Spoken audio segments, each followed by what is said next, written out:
أهلين حبايب قلبي، إن شاء الله كامل تكونوا بخير. قبل ما نبداو الفيديو تاعنا نصلوا على الحبيب عليه أفضل الصلاة والسلام.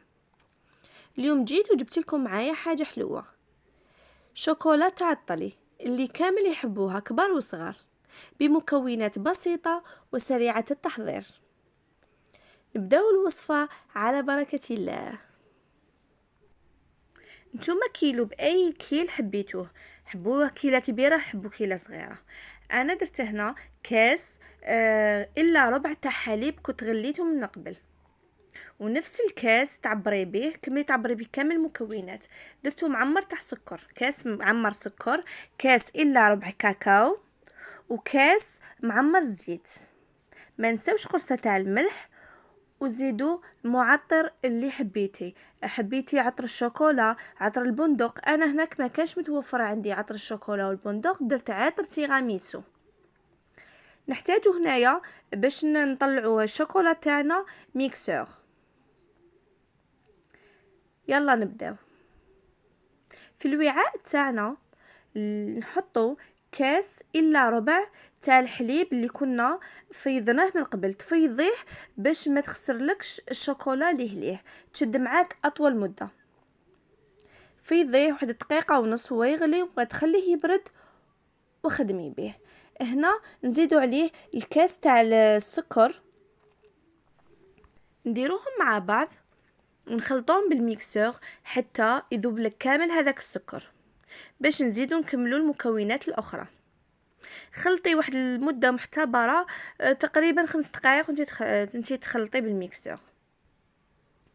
المهم النتيجه في الاخير راح تكون مرضيه ان شاء الله، وراح تعجب الجميع، على بالي اطفالك راح يحبوها ودائما يطلبوها منك. هنا بعد ما حركت واحد 5 دقائق نزيدو الكاس الا ربع تاع الكاكاو.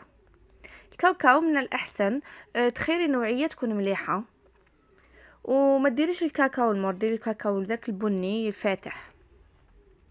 قبل ما تحركيه بالميكسور حركيه مليح بالملعقه باش كي تخدمي به ما يطيرش هذاك الغبار تاع الكاكاو. نزيدو هنا عطر اللي كان متوفر عندك، سواء بندق ولا الشوكولا. انا هنا درت تيراميسو، هذا واش كان متوفر عندي. بصح الذوق جا ثاني شباب. خلطي مليح بالمغرفه باش هكا يتشمخ لك كامل هذاك الكاكاو وما يطيرش عندك كي تبداي تخدمي به. بعد ما حركته مليح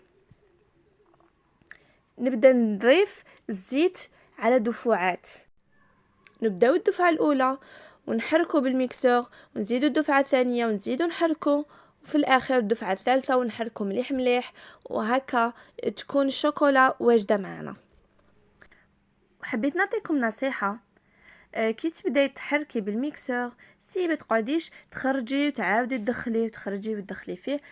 سي حركيه بطريقه خفيفه، ماشي تخرجيه كامل من الخليط، غير شويه برك، غير شويه كيما تكوني تخدمي في مايونيز، ما تخرجيهش كامل حتى تكملي الدفعه الثالثه. كتحسيه ثقل معاك والملمس ولا ناعم، ثم معليش لحبيتي تخرجيه كامل.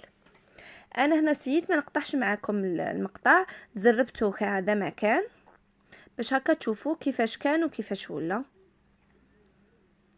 حركي واحد المده محتبره، ما تقلقيش عليه، طيلو وقته. هنا راني زدت الدفعه الثانيه وراني نحرك، دوك نزيد الدفعه الثالثه والاخيره. نتمنى ان شاء الله تجربوها وتبحثوا لي تطبيقاتكم، نشاركها مع الاحباب، وما تنسونيش باللايك والبارتاج هكا باش تشجعوني، وزيد نحط لكم وصفات اخرى ان شاء الله. هنا راني زدت الدفعه الثالثه والاخيره. شوفوا الخليط كيفاش بدا يثقل معايا. حركيه مليح مليح، ما تستعجليش عليه، طيلو وقته. انا هنا بديت نخرج في الميكسور باسكو خلاص الملمس ولا ناعم، الخليط بدا يثقل، وبدات النتيجه الاخيره تبان. هنا في الاخير راني كملت. شوفوا القوام تاعها كي نفرخها في العلبة.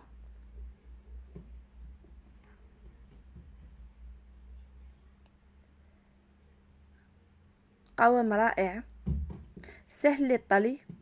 تقدري تغطي به الكيكه تاعك، لي دونات، تشبحي به اي حاجه. تقدري ثاني في الخبز، ديريها لاطفالك في الخبز مع قهوه العصر، قهوه الصباح، حتكون رائعه. على بالي يحبوها اطفالك وانتي ثاني حتحبيها. سهله التحضير ولذيذه بمكونات بسيطه. كميه قليله. شو شحال تحصلت على الشوكولا. الاحتفاظ تاعها يكون في الثلاجه من الأحسن. شوفي كان نديرها في الخبز ولا غير رائعة ولذيذة. يعني مش راح نشارك معك حاجة اللي تكون ماشي ناجحة. جربيها وان شاء الله تعجبك وتعجب أطفالك، وكتبي لي في التعليقات كيفاش خرجت لك. هكا انا خليكم تهلاو في روحكم احبابي، وسلام.